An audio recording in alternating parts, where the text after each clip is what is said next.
Hi, Pastor Steve here in beautiful Visalia, California. This is Happy Thoughts. We're looking at the Gospel of Mark.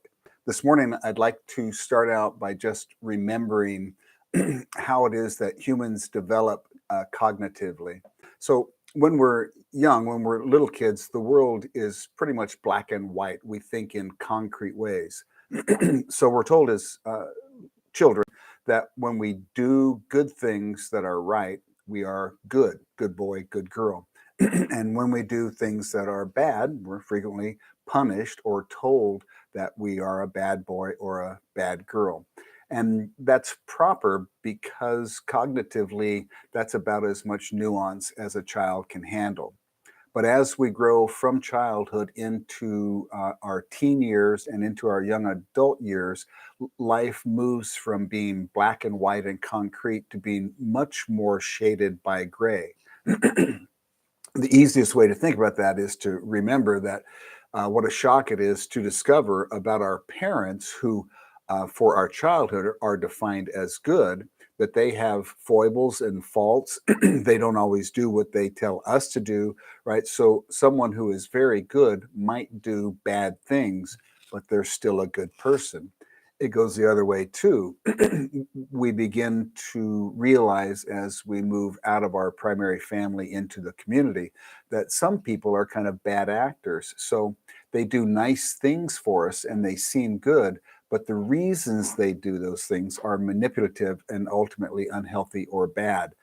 So it gets harder and harder to uh, understand concretely uh, what is good and what is bad in a black and white way if there is healthy development. Some people, truthfully, don't have healthy development and they get stuck in a very rigid worldview where if you do think or say these things, you're completely good, and everyone who doesn't is completely bad.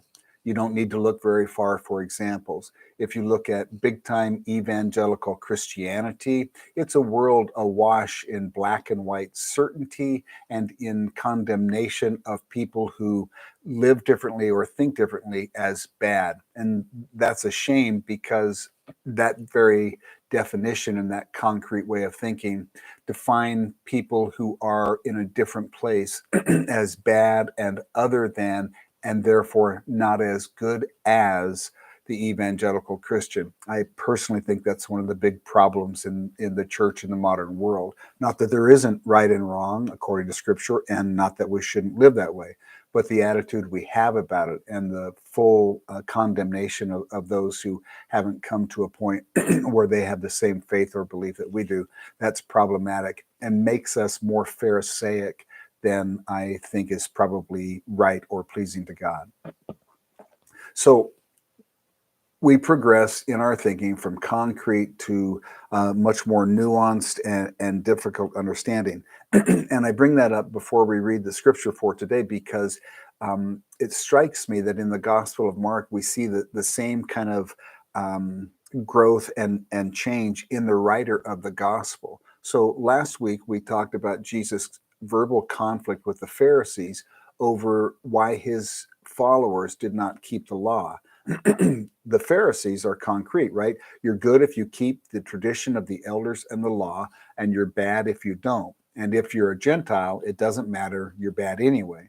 As Jesus goes along in his ministries, one of the things that he does that's outrageous to the Pharisees as well as to his followers, he steps outside of those easy definitions and he ministers to and interacts with Gentiles, treating them as if they had the same value as Jews. The whole Jewish view of themselves, developed over a long period of time, was that they were the chosen people. In other words, to be Jewish and to obey the law made you good. And if you were good, then at some point, God was going to act in human history, and he was going to set up the chosen people, the nation of Israel, to rule over all of the bad people, the Gentiles, who would become their servants and would um, fulfill their wants and needs for them, but would never be equal in the sight of God. There was no evangelism in the early days of Judaism, or in the days of Judaism when Jesus was about, because the mindset was you're born into the family of God. And if you aren't born into the family of God, you're necessarily bad.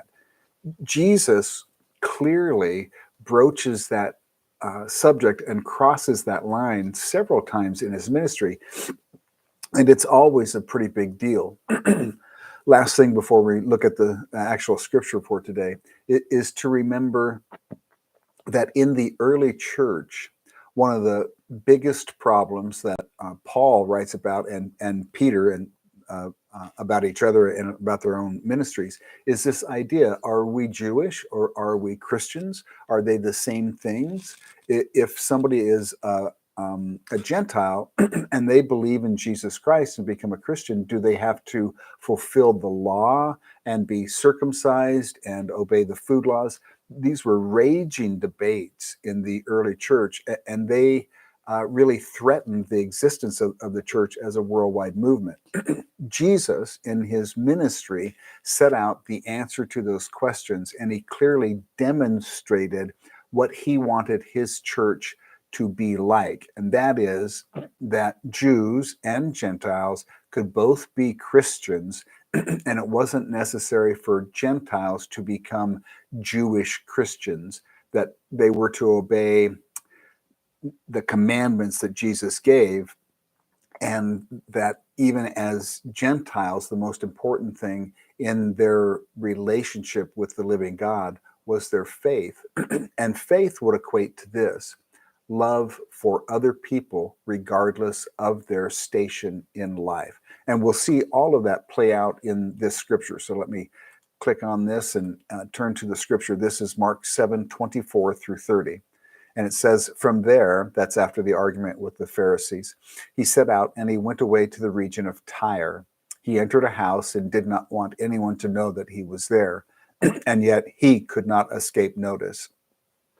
A woman whose little daughter had an unclean spirit immediately heard about him, and she came and bowed down at his feet. Now the woman was a Gentile of Syrophoenician origin. She begged him to cast the demon out of her daughter. Jesus said to her, let the children be fed first, for it is not fair to take the children's food and throw it to the dogs. But she answered him, Sir, even the dogs under the table eat the children's crumbs. Then he said to her, for saying that, you may go. The demon has left your daughter. So she went home and found the child lying on the bed and the demon gone. Jesus' answer to the woman sounds like a harsh rebuke at first. What he says is, let the children be fed first. Let the chosen people, the Jewish people, finish what has begun in them before this movement goes out into the Gentile world. And indeed, that's how this ministry and the life, death, resurrection of Jesus played out. It was a Jewish event. He was the Messiah from the chosen people of God. And he is rightfully saying aloud, look, the order of things is the Messiah comes from the Jews. And once the Messiah has sacrificed, then the faith goes out to all people. But in this case, even though that is the planned order, Jesus is apparently so moved by the woman's plea for her daughter, by her faithful love for another human being, that he passively casts out the demon. So he doesn't make a show of spitting in the ground or saying words or whatever. He simply, through his spirit, casts out the demon. And that's a miracle of mercy. It would have stood out, obviously, in the writer of the Gospel of Mark's mind, because it was Jesus performing a miracle for a Gentile, not just a Gentile, but for a Gentile woman and her child. And it was very far at the time that he did it away from anybody's understanding of what was happening. In that way, in the literary world, we would call it foreshadowing. And in Jesus' life, at least as it's recalled by Mark, this acts as foreshadowing, and it makes us aware that what Jesus is doing is first and foremost from the Jewish faith he arises, but in the end, what is happening is for everyone. So the takeaway from a scripture like that, I think, for us in the modern day is this: it clearly is a reminder of how easy it is to get stuck into the people who think like me or believe like me are right, those who disagree with us are wrong. And again, that sums up the whole world right now. It takes the intellect and the development of about a 5-year-old to see life that way. And I genuinely believe we're called to be bigger than that. We can develop an attitude of grace and love even for people with whom we disagree greatly, even with people whose actions are, by any definition, evil or wrong. We can still see them as God has taught us to see them, as other human beings just like us who are struggling in different areas of their life at different times. It is the truth that if Christianity wants to win the hearts of people in the modern age and stop our massive decline, we have to stop being Pharisees and we have to stop being angry and hateful. We have to learn to see with eyes of grace and to act in the world gracefully, even towards those who we are prone to think of as somehow less or wrong. Until we're willing to make that sacrifice inside of us and in the way that we act, the things that Jesus has promised, I don't think can come to the fruition that he desires. So, excuse me.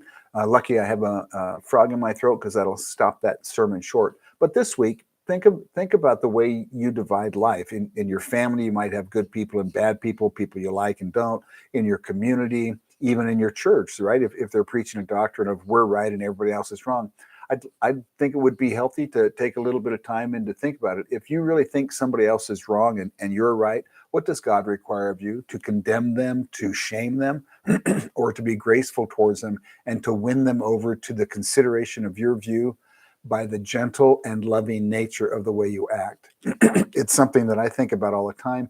That's something that I am on and off good about or better at.